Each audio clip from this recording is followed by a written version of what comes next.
मोदी राज में परीक्षाओं पर सवाल है। पेपर कोई भी हो वो लीक हो जाता है। कोई भी परीक्षा बिना लीक के आरोपों के बीच पूरी नहीं हो पाती। 2 महीने में ही बीजेपी शासित राज्यों में प्रतियोगी परीक्षाओं के 3 पेपर लीक हो चुके हैं और इस बार जो मामला सामने आया है वो तो और भी ज्यादा चिंता बढ़ाने वाला है, क्योंकि यहां पेपर में भारी पैमाने पर नकल कराने की तैयारी पहले ही कर ली गई थी और इसके लिए छात्रों से लाखों रुपए भी वसूल किए गए। तो अब जब मामला सामने आ गया है तो सरकार जांच की बात कर रही है, लेकिन सवाल ये उठ रहे हैं कि अब तक 90 से ज्यादा पेपर लीक हो चुके हैं। हर बार सरकार की तरफ से जांच की बात कही गई, लेकिन केंद्र में 12 साल पूरे कर चुकी मोदी सरकार किसी को सजा नहीं दिला पाई और यही कारण है कि अब पेपर माफिया खुलकर यह बोल रहे हैं कि परीक्षा होगी तो पेपर लीक होगा ही होगा। अगर पेपर लीक नहीं हो पाया तो नकल होगी, पकड़े गए तो तुरंत जमानत मिल जाएगी। खेल इसी तरह चलता रहेगा और यह खेल बीजेपी शासित राज्यों में ही चल रहा है। तो इसी पर आज हम अपनी स्पेशल रिपोर्ट में करेंगे बात। नमस्कार, मैं हूं अंशिता।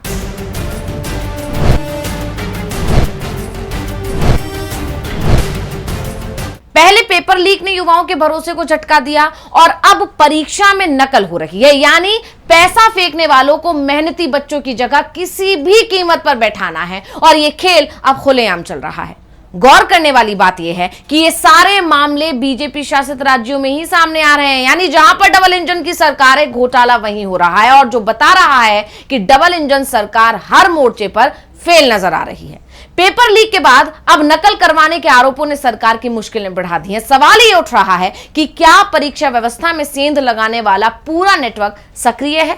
क्या सिर्फ पेपर लीक रोकना काफी है या परीक्षा केंद्रों तक फैली गड़बड़ियों पर भी लगाम जरूरी है? विपक्ष इसे सरकार की नाकामी बता रहा है, जबकि सरकार का दावा है कि उसकी तरफ से कोई कमी नहीं हो रही है। लेकिन राजस्थान से सामने आए ताजा मामले ने बीजेपी सरकार को एक नए मामले में फंसा दिया है और अब सरकार पर नए आरोप लग रहे हैं। तो सबसे पहले पूरा मामला समझ लेते हैं कि आखिर क्यों एक बार फिर डबल इंजन सरकार या बीजेपी सरकार फंसी हुई दिखाई दे रही है। जयपुर में पैरामेडिकल परीक्षा के एक सेंटर पर नकल करवाने की पूरी तैयारी कर ली गई थी, लेकिन छात्रों ने जमकर हंगामा किया, जिसके बाद सेंटर पर होने वाले पेपर को रद्द कर दिया गया। और मिली जानकारी के मुताबिक प्रभा देवी मेमोरियल पीजी कॉलेज परीक्षा केंद्र पर नकल करवाकर झुंझुनू के एक कॉलेज के 45 छात्रों को परीक्षा पास करवानी थी और इसके एवज में कुल 5.5 लाख रुपए का सौदा तय हुआ था और इनमें कॉलेज के संचालक, एचओडी और लेक्चरर शामिल थे। नकल का मामला सामने आते ही वहां मौजूद दूसरे जो छात्र हैं वो भड़क गए।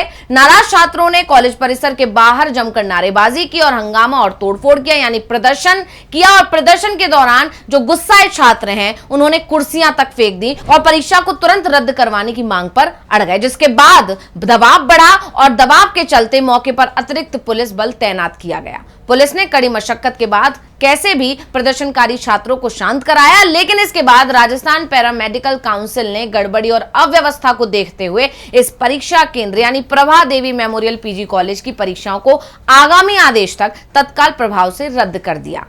तो पुलिस पूछताछ में यह भी सामने आया है कि झुंझुनू के एस करण कॉलेज के इन सभी फर्स्ट ईयर के 45 छात्रों की बैक आई थी और इन्हें पास करवाने के एवज में जयपुर के परीक्षा केंद्र के संचालक से 5.5 लाख रुपए में सौदा तय किया गया था।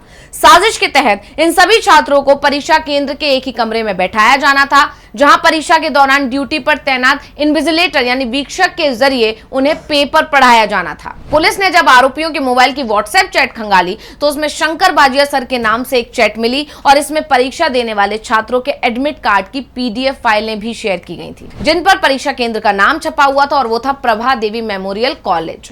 आरोपियों ने कबूल किया कि उन्होंने 45 छात्रों से कुल 5.5 लाख रुपए लिए थे, जिसमें से 27 जून को ही 3,27,000 रुपए रामकृष्ण मंडीवाल के जरिए कॉलेज के संस्थापक देवकृष्ण मंडीवाल को पहुंचा दिए गए थे, ताकि परीक्षा कक्ष में मनपसंद इन्विजिलेटर लगाकर नकल कराई जा सके। यानी कहा जा सकता है कि बीजेपी सरकारों वाले राज्य में बच्चों के भविष्य के साथ खुले तौर पर खिलवाड़ हो रहा है और पैसे के बदले बच्चों का भविष्य बेचा जा रहा है। तो पेपर लीक मामला तो अभी तक थमा ही नहीं था। अब नकल करवाने का मामला सामने आने से बीजेपी सरकार में शिक्षा व्यवस्था की पोल खुल गई है। बीजेपी शासित राज्य एपिसेंटर बने हुए हैं। जांच एजेंसियों की रिपोर्टों से यह साफ हुआ है कि पेपर लीक कराने वाले गिरोह यानी सिंडिकेट बिहार, यूपी, मध्य प्रदेश और गुजरात जैसे राज्यों में बहुत गहराई से सक्रिय हैं और इन सभी राज्यों में बीजेपी की सरकार है। इसके अलावा प्रश्न पत्रों की प्रिंटिंग प्रेस से लेकर परीक्षा केंद्रों तक इन गिरोहों की पहुंच इतनी मजबूत हो चुकी है कि कड़े पहरे के बावजूद ये लीक करने में कामयाब हो जाते हैं। दावे यही किए जा रहे हैं कि अंदर के लोग ही इन माफियाओं तक पेपर पहुंचा देते हैं। वहीं विपक्ष का आरोप है कि ऐसे सिंडिकेट को कहीं ना कहीं प्रशासनिक या राजनीतिक ढील मिलती है। और ऐसा क्यों कहा जा रहा है, अब इसे ऐसे समझते हैं। गौर कीजिए, नीट पेपर लीक का मामला हो या फिर टीईटी पेपर लीक का, या फिर अब नकल कराने का मामला ही क्यों ना सामने आया हो, सभी जगह नाम बीजेपी सरकारों वाले राज्य का ही आ रहा है।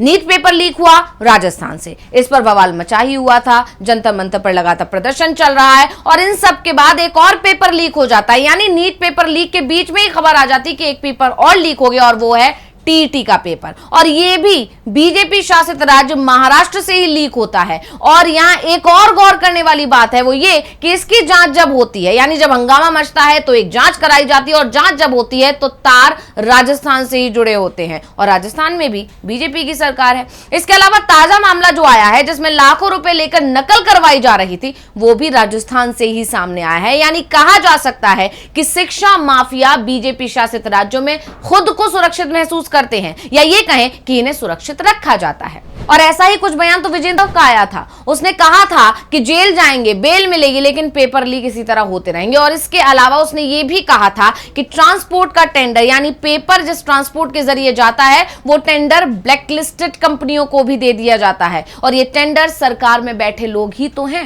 जो पास करते हैं। अब अगर ब्लैकलिस्टेड कंपनी को टेंडर दिया जा रहा है तो जाहिर है अच्छा खासा पैसा लिया जा रहा होगा इन कंपनियों से। और इस सब को देखकर विपक्ष के वो तमाम आरोप सही लगते हैं जिसमें उसका कहना है कि बीजेपी सरकारों में माफिया फल फूल रहे हैं और इसलिए सरकार कोई एक्शन भी नहीं ले पा रही है। तो छात्रों के भविष्य के साथ हो रहे इसी खिलवाड़ के खिलाफ छात्र हल्ला बोल कर रहे हैं।